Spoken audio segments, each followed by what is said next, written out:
akaachilia kwako, yani kwamba kupitia ndoto anaweza akaachilia ni maono. Bwana Yesu asifiwe sana. Yani kupitia ndoto Mungu anaachilia njozi. Bwana Yesu asifiwe sana. Ila Wakristo wa siku ya leo tumekuwa sio wadadisi sana kumdadisi roho. Bwana Yesu asifiwe sana. Mtu anaweza yani ameamka asubuhi labda akaota kitu fulani. Baada ya kumuuliza roho, hiki kitu yani kina ule unaniharisia, mtu anakaa kimya anaona ndoto mbona nani 1 2 3. Bwana Yesu asifiwe sana. Kumbe ukute yani kwamba kupitia ile ndoto kumbe Mungu alikuwa anakutazamisha.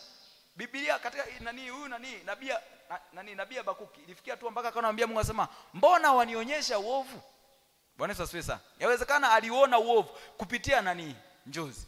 Bwana Yesu asifiwe sana. Kumbe Mungu alikuwa yani kwa namna moja nyingine kwamba Mungu kunanionyesha kitu, anamaanisha kwamba hebu tengeneza. Bwana Yesu asifiwe sana. Unapotengeneza yani unapokaa yani kwamba unapopata muda mrefu wa kukaa mbele za Mungu, kwamba mfano ipo hivi, mtu akitenda dhambi Mungu yani mfano kama nitolee mfano katikati ya hili kundi, ikatokea labda wote tumeenda tukamwomba Mungu sawa sawa. Bwana Yesu asifiwe sana. Sasa labda ikatokea sasa akati tumemwomba Mungu, ikatokea labda sasa yani mfano tunapo nimuomba Mungu kwamba labda tumeomba toba, tumeshasafishika, tumekuwa nuru, si ndivyo? Manake Mungu akitutazama anatuona wote. Bwana Yesu asifiwe sana. Lakini katikati ya hili kundi ikatokea mtu mmoja ambaye labda iko dhambi inayomzinga. Bwana Yesu asifiwe sana. Manake huyo mtu mbele za Mungu aonekani. Bwana Yesu asifiwe sana. Anaposema kwamba dhambi yani dhambi kazi yake kuu inamtenga mtu na uso wa Mungu, manake ukishatenda dhambi ile dhambi inakuondoa mbele za Mungu. Yawezekana Mungu labda anatazama mahali hapo, unakuta anatazama watu 3. Bwana Yesu asifiwe sana. Anatazama watu 4. Sasa Mungu akitazama wale watu 4, maana yake kwa namna moja ama nyingine hata yale ni majibu au zile baraka zinawafuata hao watu. Bwana Yesu asifiwe sana. Bwana Yesu asifiwe sana. Ukisoma katika Isaya ile sura ya kwanza ule mstari wa 16 anasema jiosheni, jitakaseni, ondoeni uovu ulioko mbele ya macho yangu.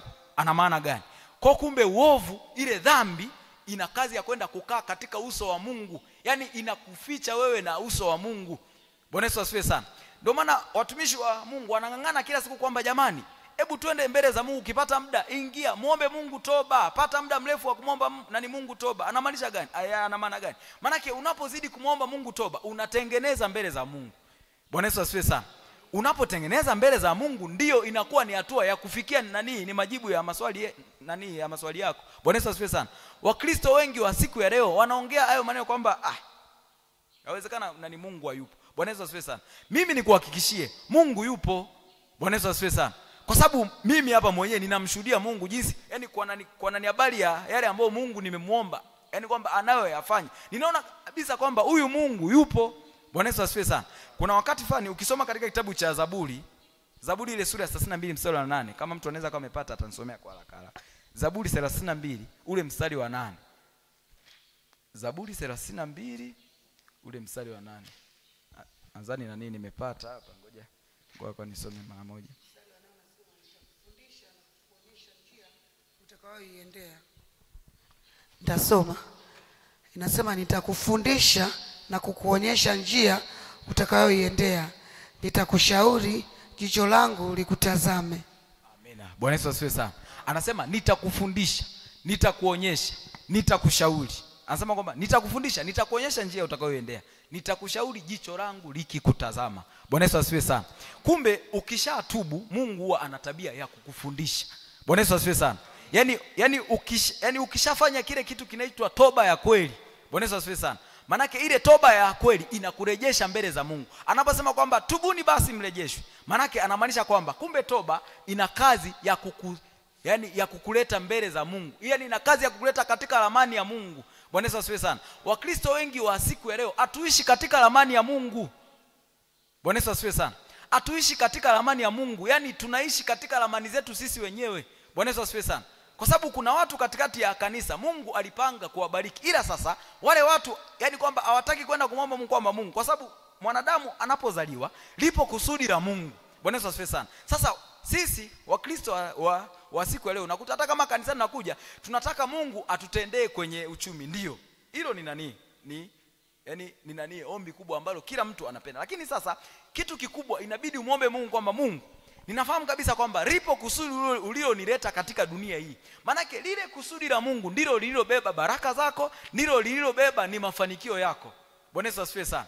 Bwana Yesu asifiwe sana. Ule wito, lile wazo la Mungu juu yako ndilo ambalo limebeba baraka juu yako. Bwana Yesu asifiwe sana. Kwa hiyo wakati wote ule, hata kama unaenda mbele za Mungu, yawezekana hivi vitu ndivyo vimefunga ni majibu yako. Kwa sababu wewe hautaki kwenda kumwambia Mungu kwamba Mungu, ninaomba uniambie kusudi langu ni lipi katika dunia hii. Manake kusudi lako ndilo lililobeba baraka zako.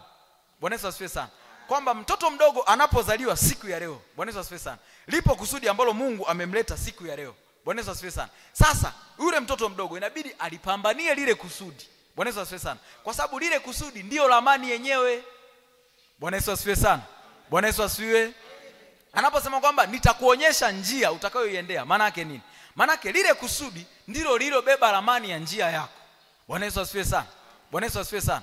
Kwa hiyo itafika hatua mtu yani unakuta mtu labda anaanza kumnungunikia Mungu. Bwana Yesu asifiwe sana. Kama nabii Habakuki, ilifika hatua alianza kumnungunikia Mungu. Akasema Bwana, nilie hata lini wewe usitake kusikia? Bwana Yesu asifiwe sana. Lakini Mungu alipomjibu nabii Habakuki, ile sura ya 2 sasa. Ukisoma zile sura za mbeleni unamuona nabii Habakuki yale ni maombi yake. Ukisoma ile sura 3 anasema kwamba Bwana, anasema kumbuka rehema katika miaka hii. Bwana Yesu asifiwe sana. Manake katika njozi ile ambayo Mungu alimwambia kwamba itakuja, ukute labda Mungu alimuonyesha, alimtazamisha uovu. Kwa manake nabii Habakuki aliingia katika toba. Bwana Yesu asifiwe sana. Bwana Yesu asifiwe sana. Manake ilifika hatua nabii Habakuki mpaka akawa Mungu anasema, Mungu fufua kazi ndani ya miaka hii. Bwana Yesu asifiwe sana. Manake kwa namna moja ama nyingine itakuwa katika kipindi kile aliona kabisa kwamba hata ndani ya kanisa kwamba hata zile karama za Mungu zimekufa. Bwana Yesu asifiwe sana. Kuna wakati fulani ukisoma katika Biblia kuna neno fulani na ninasema kwamba kanisa bila maono hilo yani anasema limekufa. Maana yake nini? Kanisa ni mimi, kanisa ni wewe. Bwana Yesu asifiwe sana. Watu tunashindwa kutofautisha. Mtu akisema kanisa anasema yani ni wote mle ndani. Mtu akishasema kanisa, tafsiri ya neno kanisa maana yake ni wewe mwenyewe. Bwana Yesu asifiwe sana. Sasa anaposema kwamba kanisa bila maono, manake wewe mtu ukikosa ni maono. Bwana Yesu asifiwe sana. Manake utashindwa kuiona ile ramani ya Mungu. Bwana Yesu asifiwe sana. Ukisoma katika kitabu cha Misali ile sura ya 29 mstari wa 18 anasema kwamba pasipo maono mtu ushindwa kujizuia. Bwana Yesu asifiwe sana. Bwana Yesu asifiwe sana. Kumbe kila mtu anatakiwa kuwa na maono. Bwana Yesu asifiwe sana. Na maono haya Mungu huwa anayaachilia kwa kila mmoja. Ukikaa vizuri na Mungu yani anaachilia vitu. Bwana Yesu asifiwe sana. Kwa sababu Mungu akishaachilia ni maono. Ukishakaa kwenye mstari, anaposema kwamba nitakufundisha, anaanza sasa kukufundisha. Bwana Yesu asifiwe sana. Kwamba Mungu kuna njozi moja imekuja, iko 1 2 3. Ninaomba unisaidie ikoje? Bwana Yesu asifiwe sana. Sasa Mungu anaanza sasa kukupa ile tafsiri. Kwamba hapa nina maana, fanya hivi ili kufikia ramani yako. Bwana Yesu asifiwe sana. Kwa hiyo sasa kumbe Mungu wetu ni mwaminifu. Bwana Yesu asifiwe sana. Pamoja na kana kwamba nabii Habakuki akujibiwa ni maombi. Ukute labda akujibiwa hata zaidi ya mwaka, hata zaidi ya miezi. Ila baadaye alipokuja kukaa vizuri na Mungu, alipokuja kutengeneza ni mahusiano ni mazuri ya Mungu. Baadaye huku mbele ukisoma yani anaomba kwa furaha, anaomba ni kwa shukrani. Bwana Yesu asifiwe sana. Kwa hiyo sasa Wakristo wa siku ya leo, kanisa la siku ya leo linashindwa kumuona Mungu kwa sababu moja, limeshindwa kusikia sauti ya Mungu. Bwana Yesu asifiwe sana. Kuna wakati fani Mungu anavyoachilia njozi, ile njozi inakuwa imebeba sauti ya Mungu. Bwana Yesu asifiwe sana. Ukisoma katika kitabu cha Kumbukumbu la Torati, ile sura ya 28, ule mstari wa kwanza. Anasema kwamba itakuwa utakapoisikia sauti ya Bwana Mungu wako na kuyashika yote ni kuagizayo leo, ndipo Bwana atakapokutukuza juu ya mataifa. Bwana Yesu asifiwe sana.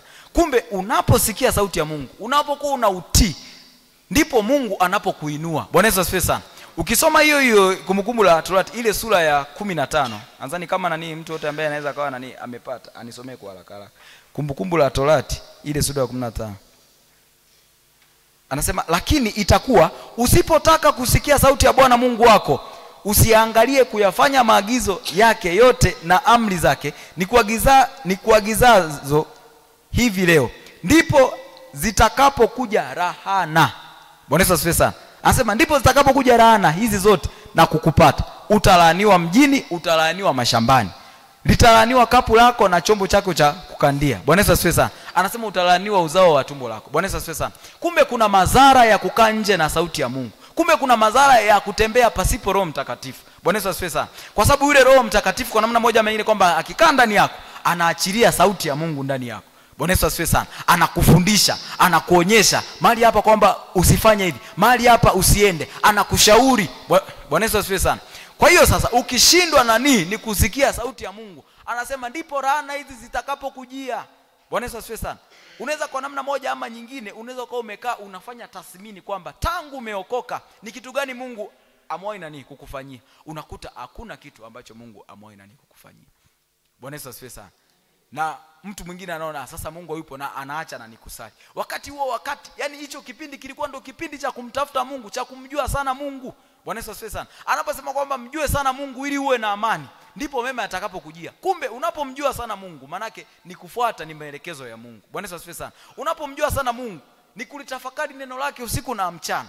Bwana Yesu asifiwe sana. Anaposema kwamba neno lako ni taa ya miguu yangu, ni mwangaza wa njia zangu.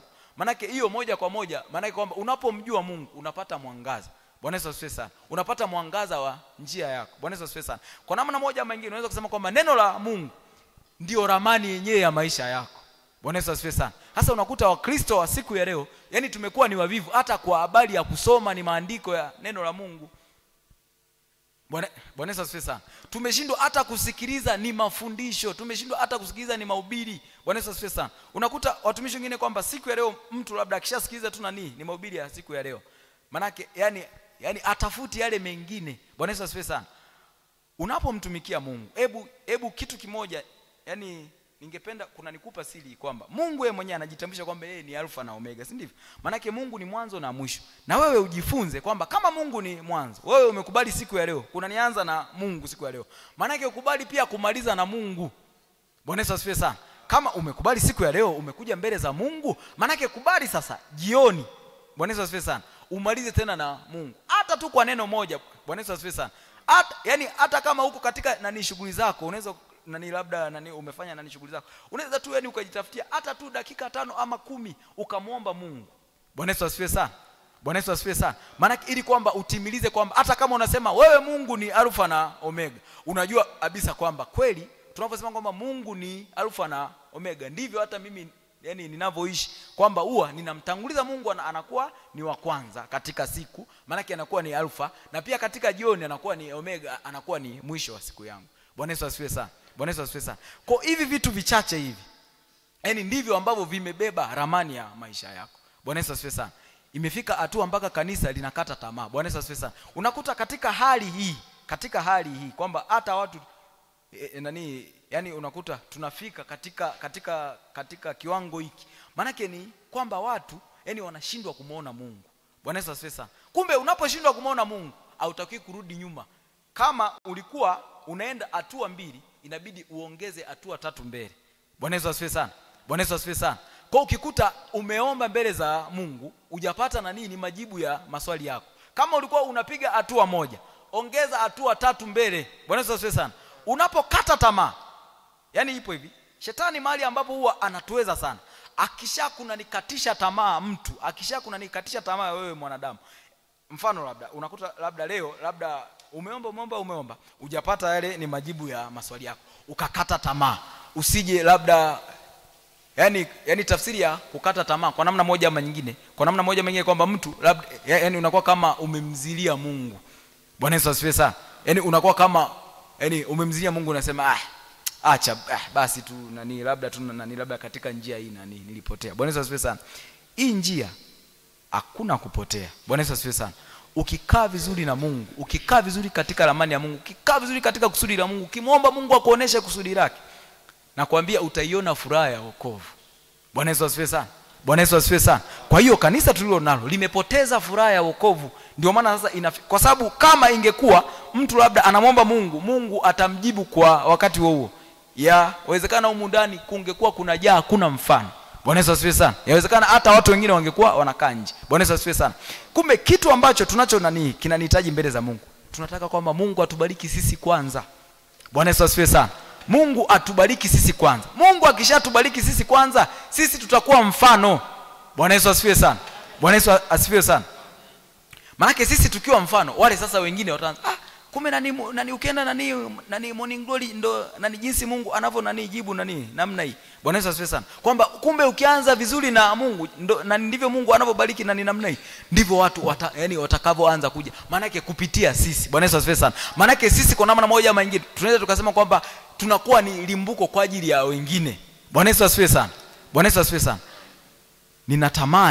Ninatamani kwamba zile baraka za Mungu, kwamba lile kusudi la Mungu, kwamba ile ramani ya Mungu ukaishi vile vile ambavyo Mungu anataka. Bwana Yesu asifiwe sana. Sijajua siku ya leo Mungu anasema na mtu gani. Bwana Yesu asifiwe sana.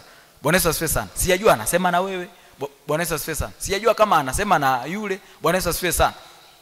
Bwana Yesu asifiwe sana. Kwa hiyo sasa, yani katika safari ya kumtafuta Mungu hautakiwi kukata tamaa. Bwana Yesu asifiwe sana. Haitakiwi kurudi nyuma. Bwana Yesu asifiwe sana. Haitakiwi kurudi nyuma, kwa sababu kila kitu unachokifanya Mungu anakitazama. Bwana Yesu asifiwe sana. Ukiwa ni mtu wa kujitakasa, ikiwa ni mtu wa utakaso, manake wewe moja kwa moja yani Mungu anakutazama. Kwa manake kwa namna moja mwenyewe kwamba hata ukiomba kitu kidogo kinafika mbele za Mungu, kinashuka na majibu yake. Bwana Yesu asifiwe sana. Sasa ukiwa mtu wa kujichanganya na dunia hii, yani hauwezi kuziona zile baraka za Mungu. Hauwezi kuja kumuona Mungu. Itafika na hatua hata na wewe utasema Mungu hayupo. Bwana Yesu asifiwe sana. Kumbe ukikaa vizuri na Mungu, ukiweka ni mahusiano yako mazuri na Mungu, hautakuwa kama Habakuki katika sura ya kwanza. Bwana Yesu asifiwe sana. Hautakuwa mtu wa kulalamika, hautakuwa mtu wa kunungunika. Bwana Yesu asifiwe sana. Bwana Yesu asifiwe. Bwana Yesu asifiwe sana.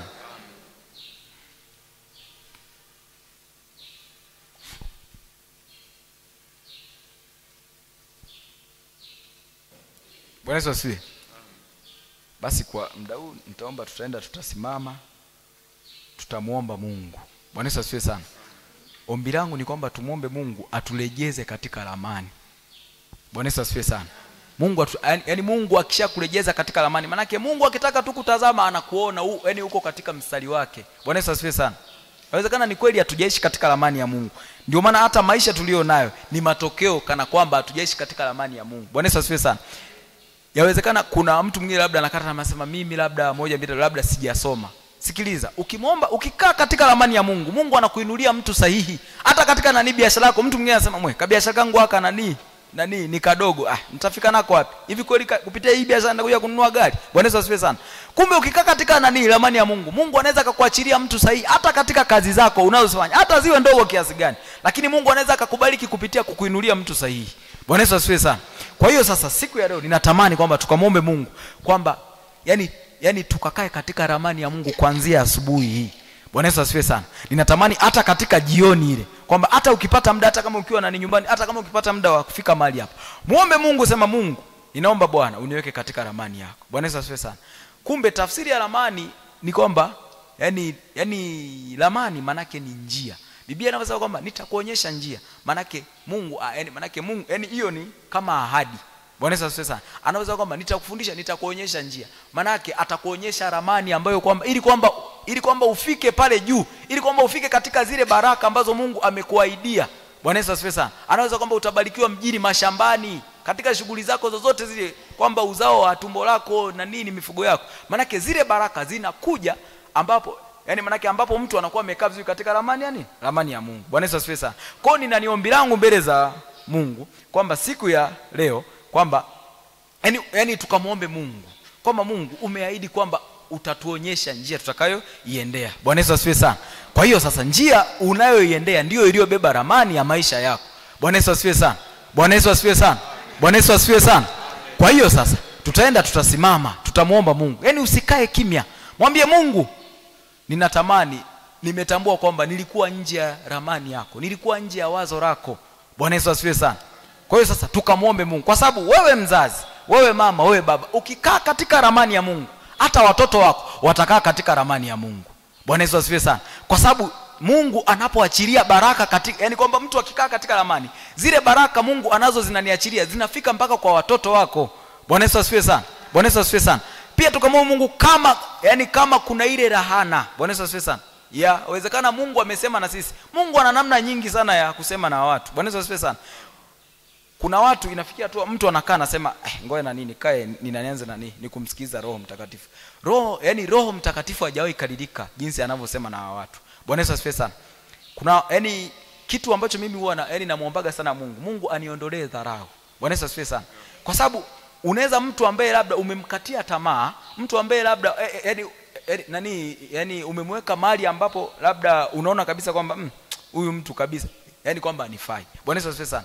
Mungu anaweza akamtumia huyo mtu kuongea neno ambalo linaweza kukuleta katika ramani yake. Bwana Yesu asifiwe sana. Kwa hiyo ni maombi yangu hata unapoenda mbele za Mungu, muombe Mungu akuondolee dharau. Bwana Yesu asifiwe sana. Haijalishi ni kwa nani mtu gani unayemuona, au labda rafiki yako yuko katika hali gani. Bwana Yesu asifiwe sana.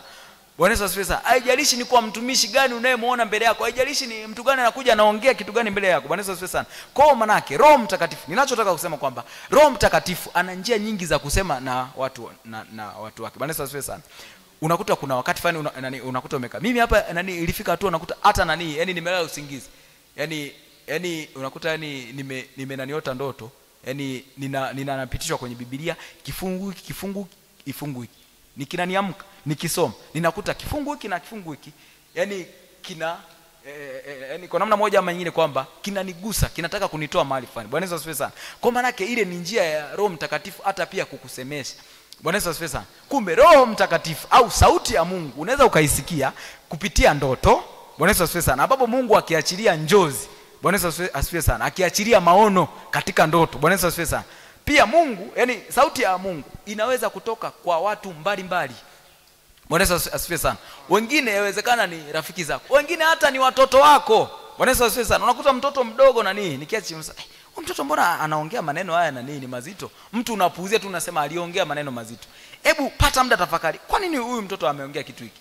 Bwana Yesu asifiwe sana. Utasikia sauti inakwambia ni mimi ninayesema na wewe. Ndipo utajua Mungu anataka nitengeneze hapa nifanye hivi. Bwana Yesu asifiwe sana. Kumbe mtu ukiwa Mkristo, manake sauti ya Mungu iko mahali pengi sana. Bwana Yesu asifiwe sana. Kuna mahali fulani nilisoma kwenye Biblia, kuna nabii mmoja, sauti ya Mungu ilitoka kupitia ndege. Kumbe kuna wakati fulani unaweza kumekaa unakuta tu ndege wanapiga kelele.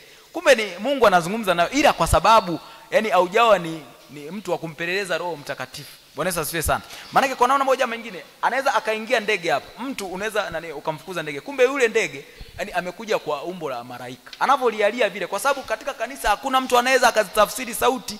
Kwa inafikia hatua sasa maana yule ndege tu atafukuzwa, hakuna mtu aliyeelewa kitu.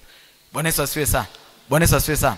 Bwana Yesu asifiwe sana. Kuna mtumishi mmoja aliwahi shuhudia, anasema kwamba alikuwa alimwomba Mungu kwamba alikuwa ana safari. Bwana Yesu asifiwe sana. Alimwomba Mungu kwamba Mungu, hivi hii hapa safari ina amani kweli? Bwana Yesu asifiwe sana. Anasema siku hiyo ameamka tu alikuta ndege wanapiga kelele sana na ni mlangoni pake. Bwana Yesu asifiwe sana. Wanapiga kelele. Kumbe wale ndege ilikuwa ni sauti ya Mungu, alikuwa anamkataza kwamba usiende. Bwana Yesu asifiwe sana. Sasa kwa sababu yule mtu alikuwa amekaa vizuri na Mungu, manake kwa namna moja ama nyingine alipata ile alikuwa yule Roho Mtakatifu alitafsiri ile lugha ya ndege. Bwana Yesu asifiwe sana. Bwana Yesu asifiwe sana. Kumbe hata ni mifugo tulio nayo wakati mwingine Roho Mtakatifu anaweza akatumia. Bwana Yesu asifiwe sana. Ila ukikaa vizuri katika ni mahusiano na Mungu, unaweza ukajua hapa Mungu anasema kitu fulani. Bwana Yesu asifiwe sana. Bwana Yesu asifiwe sana. Basi nitaomba tutasimama, tutaenda kumuomba Mungu kwamba turudi katika ramani ya Mungu. Bwana Yesu asifiwe sana. Inawezekana Mungu anatutazama tuko nje ya ramani yake. Bwana Yesu asifiwe sana. Bwana Yesu asifiwe sana. Bwana Yesu asifiwe. Kila siku, kila saa, mwaminifu Bwana. Asubuhi, mchana, jioni, mwaminifu Bwana. Kila siku, kila saa, mwaminifu Bwana.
rehema na huruma, Mungu uliye hai.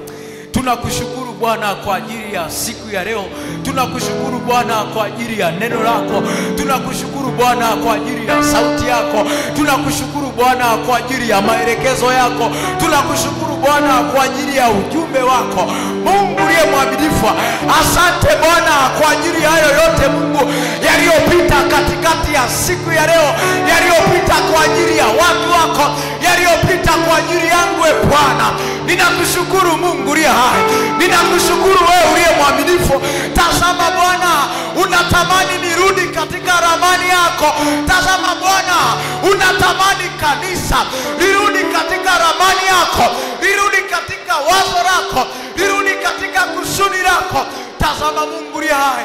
Umeona Bwana kwa jinsi tulipo, umetutazama Bwana kwa jinsi tulipo, nasi Bwana tumerudi mbele zako, nasi Mungu tumerudi mbele zako. Yawezekana umetutazamisha mengi, yawezekana umeachilia njozi juu yetu, lakini Bwana, kwa sababu hatujakaa vizuri, kwa sababu hatujakaa vizuri katika rehema zako, katika neema yako, tumeshindwa kukaa vizuri. Hata Bwana tumeshindwa kuiona furaha ya wokovu, kuiona raha ya wokovu. Mungu uliye mwaminifu, nasi Bwana ni maombi yetu sawa sawa na Zaburi ile sura ya 51 ile mstari wa 12, unirudishie furaha ya wokovu, unirudishie furaha ya wokovu, unirudishie furaha ya wokovu. Nasi Bwana tuko mahali hapa, tunatamani Mungu uliye hai ukarudishe furaha ya wokovu iliyobebwa katika ramani zetu, iliyobebwa katika kusudi letu, katika damu ya Yesu, katika damu ya Yesu Kristo. Mungu uliye mwaminifu, tumesogea mbele zako Mungu, tumesogea mbele zako Bwana. Tunazitambua ahadi za kukaa katikati yako Bwana. Tunazitambua Bwana ahadi ulizowaahidia watumishi wako, ulizowaahidia watu wako. Nasi Bwana tumesogea siku ya leo, nasi Mungu tumekuja siku ya leo. Wala Bwana usikae kimya, wala Mungu usikae kimya, katika damu ya Yesu.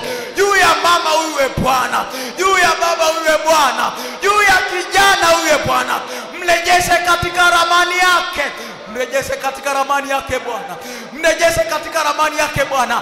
Haijalishi ni kwa namna gani umaskini alionao, haijalishi kwa namna gani amekosa connection. Tunachokiamini Bwana, ukimuinua mtu sahihi, ukimuinua mtu sahihi, hivyo vyote Bwana vinakuja, hivyo vyote Bwana vinakuja, hivyo vyote Bwana vinakuja.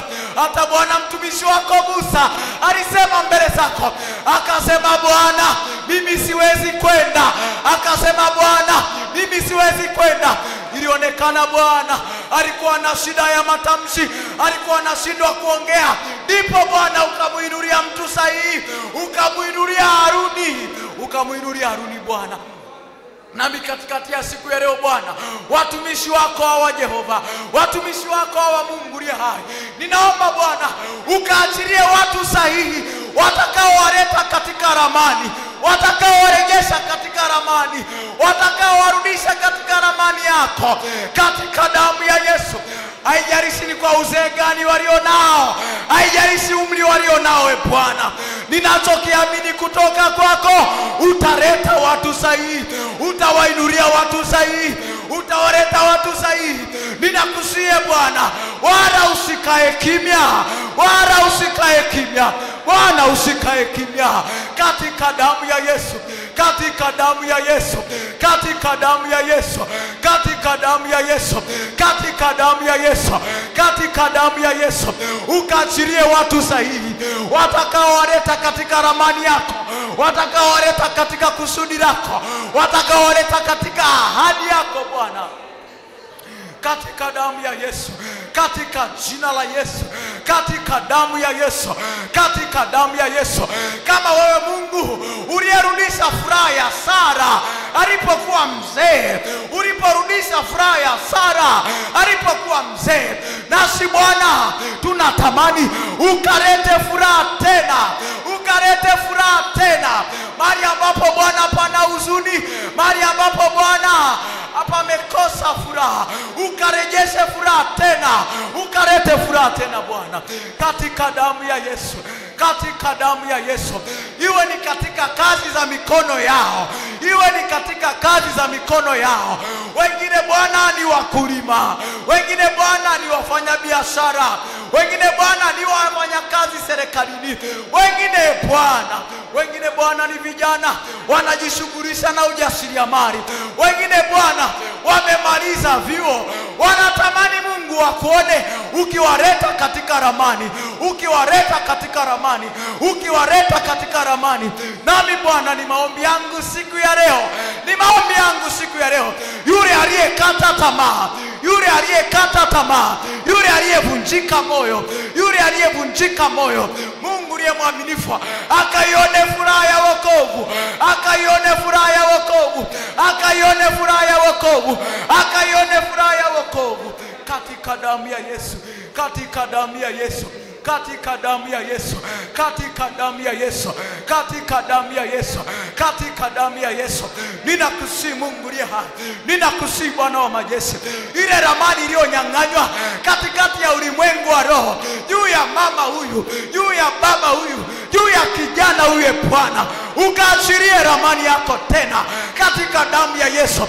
Ninaituma damu ya Yesu ikafuatilie katika ulimwengu wa roho, mahali paliponyang'anywa mpaka rejeshwe, mahali palipopokonywa mpaka rudishwe, kwa damu ya Yesu, kwa damu ya Yesu Kristo, kwa damu ya Yesu Kristo, kwa damu ya Yesu Kristo, kwa damu ya Yesu Kristo, kwa damu ya Yesu Kristo.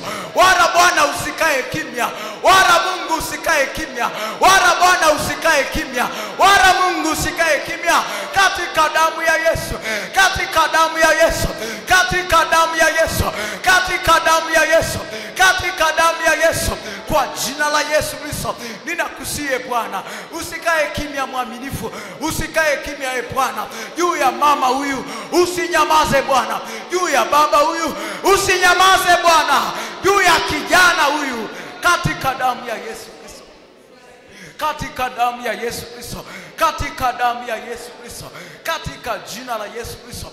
Ninakusihi Mungu aliye hai, ninakusihi wewe uliye mwaminifu, turejeze tena Bwana, turudishe tena Mungu, turudishe tena Bwana yale yaliyoibiwa katikati ya maisha yetu Bwana, ukayarejeshe yale yaliyoibiwa Bwana katikati ya maisha yetu, ukayarejeshe yale yaliyonyang'anywa katikati ya maisha yetu, ukayarejeshe, ukayarejeshe, ukayarejeshe, ukarejeshe tena. Achilia urejesho Bwana, achilia urejesho Bwana, achilia urejesho Mungu, katika damu ya Yesu, kwa habari ya kazi zetu, kwa habari ya familia zetu, achilia urejesho, achilia urejesho, achilia urejesho, achilia urejesho, katika damu ya Yesu.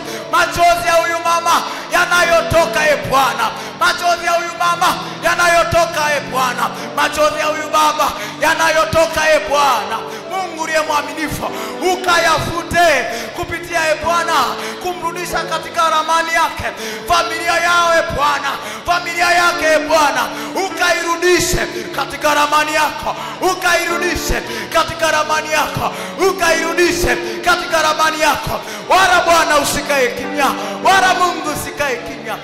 Ninakusihi Bwana, ninakusihi wewe uliye mkuu sana, ninakusihi Bwana wa majeshi, sawa sawa na neno lako Bwana katika kitabu cha Waebrania ile sura ya 10 ule mstari wa 23, na mlishike ungamo la tumaini letu lisigeuke, kwa maana aliyeahidi ni mwaminifu, aliyeahidi ni mwaminifu.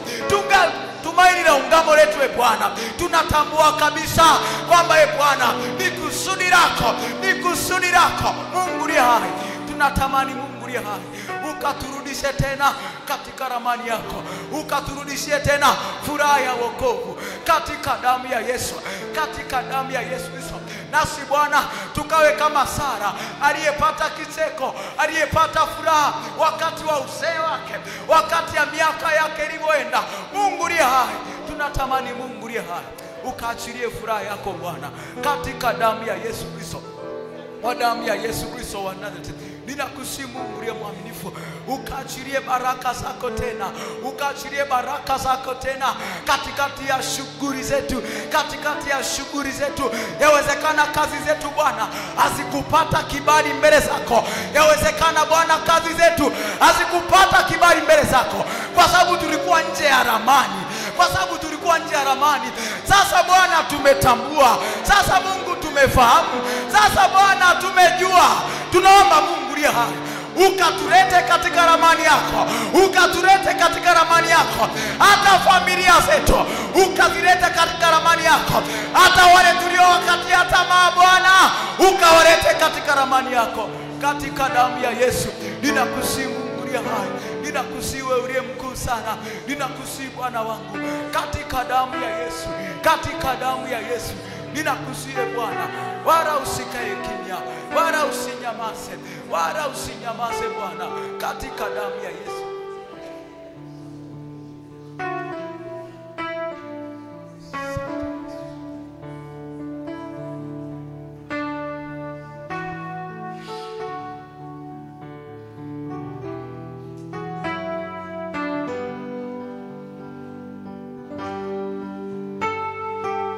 Bwana Yesu asifiwe sana.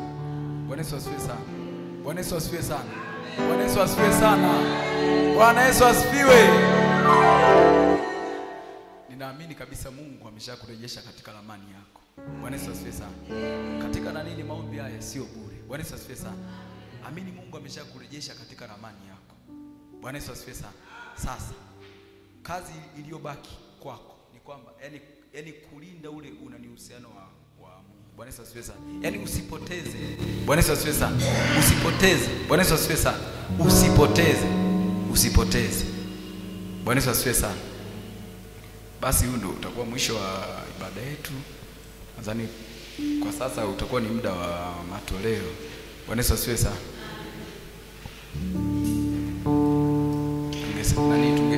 Sawa. Bwana Yesu asifiwe sana. Tuombe ili kwa ajili ya kufunga ibada, afu baadaye ndio tutatoa, tutakuwa tunatawanyika. Asante Mungu uliye mwaminifu Bwana, tunakushukuru tena kwa ajili ya siku nyingine tena. Tunakushukuru tena Bwana kwa ajili ya sauti yako. Tunakushukuru Mungu uliye mwaminifu kwa ajili Bwana ya jinsi ulivyoonekana mahali hapa. Ninakushukuru Bwana hata kwa ajili ambapo Mungu watumishi wako umewarejesha katika ramani zao. Mungu uliye mwaminifu, tazama Bwana ni wakati mwingine tena tunapoenda Bwana kutoka mahali hapa na kutawanyika. Mungu uliye hai, baraka zako Mungu zikawe pamoja nasi. Baraka zako Bwana zikatembee pamoja nasi. Baraka zako Mungu zikatembee pamoja nasi pande zote Bwana, mashariki, magharibi, kusini na kaskazini. Baraka zako Mungu zikatuzingire katika damu ya Yesu Kristo wa Nazareti. Katika biashara Bwana ambazo watumishi wako wanaenda sasa hivi Bwana kufanya, wengine wanaenda makazini, wengine Bwana wanaenda katika shughuli tofauti Bwana, ninaomba Mungu ukaachilie mlango wa kuzidishiwa, ukaachilie mlango wa kumiliki, ukaachilie mlango wa kutawala katika damu ya Yesu Kristo, katika damu ya Yesu Kristo. Wala Bwana usinyamaze Mungu uliye hai, wala Bwana usinyamaze wewe uliye mwaminifu, hata kwa habari ya sadaka wanazozitoa Bwana, zikapige kelele mbele zako. Wengine wametoa ni sadaka ya muda, Mungu uliye mwaminifu, ikapige kelele mbele zako, ikapige kelele mbele zako. Pale ambapo adui anataka kuharibu, Mungu uliye mwaminifu, ile sadaka Bwana ikasimame, ikapige kelele katika damu ya Yesu Kristo. Katikati ya shughuli zao, damu yako Bwana ikaonekane ikipigana na adui zao katika damu ya Yesu Kristo wa Nazareti. Ninakataa uharibifu kwa damu ya Yesu Kristo katikati ya mikono yao, katikati ya familia zao. Ninaomba Bwana ukaachilie umoja kwa damu ya Yesu Kristo wa Nazareti, nikiomba na kuamini. Amen.